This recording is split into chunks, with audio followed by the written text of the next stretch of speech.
হরে কৃষ্ণ। আমরা শ্রী শ্রী চৈতন্য চরিতামৃতের আদিলীলার চতুর্থ পরিচ্ছেদ আলোচনা করছিলাম।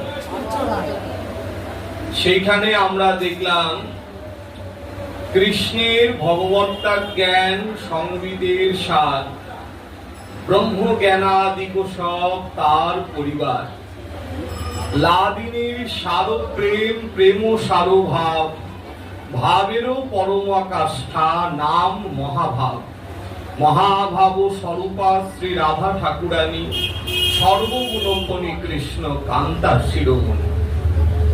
আমরা দেখলাম যে কৃষ্ণের ভগবত্তা জ্ঞান, এটি হচ্ছে আমাদের সম্বিত শক্তির চরম অভিব্যক্তির ফলস্বরূপ প্রাপ্তি।